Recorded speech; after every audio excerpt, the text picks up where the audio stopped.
Welcome to Business Chats with Debbie, where we talk big stories with small businesses. I'm your host, Debbie Warburton, and today I've got Judith Stokes from Plym in, talking about the current issues regarding housing and rental properties and interest rate rise and cost of living increases and everything else that basically goes hand in hand and affects everybody in the homes, really, doesn't it? So it does, yeah. And then we've got the issue with there's not enough houses for people to rent, and as a result, the rents are going up. So how's that having an impact on you and your business? Well, yes, rents are going up, and I just get a lot of calls from people who want to know what there is around, and there is nothing around. Everything that I have is full, and people, there are just so many tenants. There are just so many tenants and not enough properties to go around. And as we all know, that a lot of landlords have sold up, but there are people who are actually buying. Speaking to some estate agents last week, they said that they've got some people on their books who are buying properties to rent out.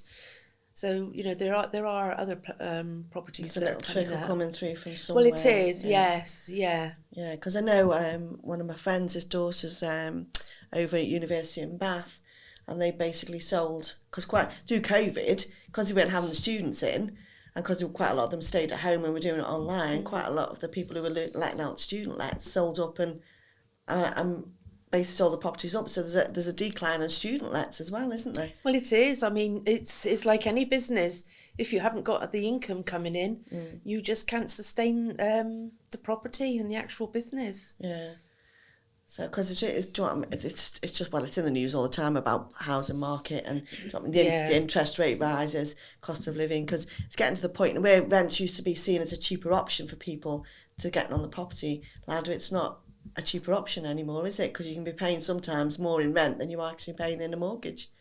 Well, yes, I mean, the reason for that is that the maintenance of the building, of course, and keeping everything up to scratch. But yes, you're right, and they reckon that rents are going to rise a little bit more over the next year. Which is not good news, really, is it? Well, it's not. Everyone's being squeezed, aren't they? Yeah, and the government are looking away, because you used to have a struggle trying to get a mortgage. If you were in rented accommodation, they would say, well, you're in rented, you can't afford a mortgage. Well, if I'm paying £9,000 a month on rent, and that's how much it's going to cost me in a mortgage, it's a no-brainer, really. If you can afford to pay the rent, then surely you can afford to pay the mortgage. That's a weird one, isn't it? Because I've often thought of that. Yeah, so why don't they think of that? I don't know. I don't know. And the whole thing's got to change to make buying properties affordable for people, because there's more houses to act, especially with all the houses going up round in Cornwall.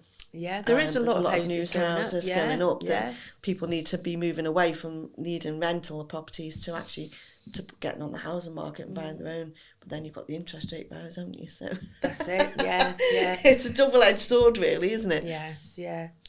I must admit that a lot of, well, especially down this way, there are a lot of houses going up, but whether they're going to be affordable is another thing, isn't it? Yeah. So which area do you cover? It's Plymouth. Yeah, Plymouth and the surrounding area, but mainly Plymouth, Yeah, so you're fully booked at the moment, you've got no properties at all? Got nothing at the moment, no. Might be something coming up in March, but that's a might, just waiting on the owner of the house to decide what they're going to do, but Yeah, because there's do you know what I mean? I've heard quite a few people in the moment, because what's it, section? The Section 21. 21 notice where people have gone, is it 3 months? Or is it months? Oh, at the moment, the landlord has to give 8 weeks notice, but the tenant only gives 1 month notice if they want to move out. Yeah. But they're thinking of changing it for the tenant to have 2 months as well.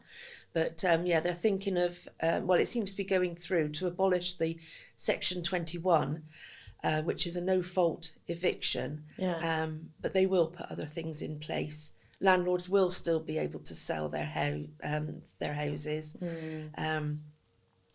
and because they'll change the Section 8, which is usually used for rent arrears, they'll change they'll add more to the Section 8. More to that to yeah, cover it. Yeah, they'll do something. They won't just leave it. It does say that it's in the pipeline that if a landlord wants to sell, then they will be able to still go down the route of being able to sell their home. That seems really unfair on the actual tenant. Do you know what I mean? Especially if you're a parent and you've got kids. Do you know what I mean? When we first moved down here, we rented before we bought somewhere, and we just kept getting these notes through the door, and it was just before Christmas, and in the end we kept dropping them into the rental agency. Nothing happened. So in the end, we had people knocking on the door at all times of day, night, requesting money, and we're like, don't like this.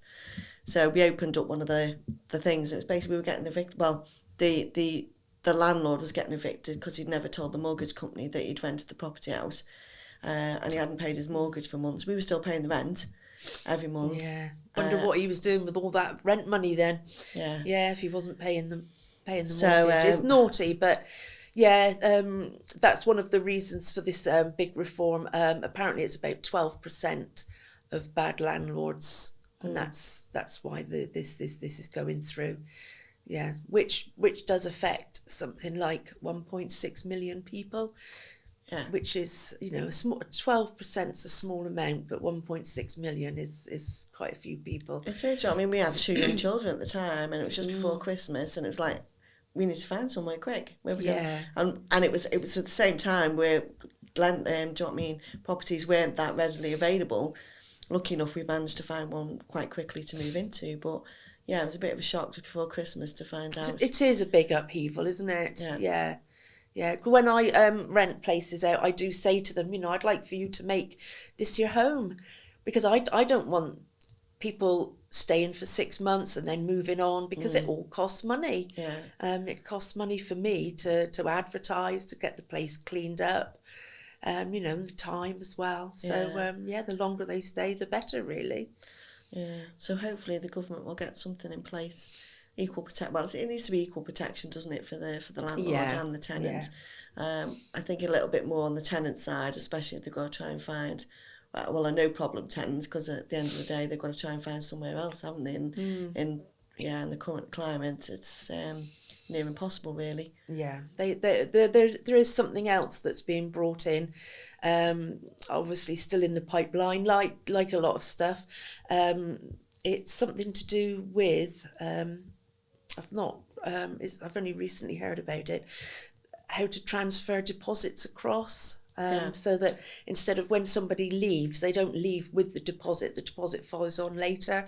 So therefore they do still need another deposit when they move in, and of course they've got all the move-in costs and everything. So yeah, they're going to think of which apparently is going to be very complicated, but they're going to think of something to ease that pressure of people when they do move on. But then you've got the added complication then, if they've made an absolute mess of the house before they've left, that's what the deposit's there for, really, isn't it? It is, yes, yeah. Well, that's why it doesn't go with them when they as soon as they leave, because it's no good going into a property a few days after they've left and giving them their deposit back and going in there a few days after and it's wrecked. It's a mess.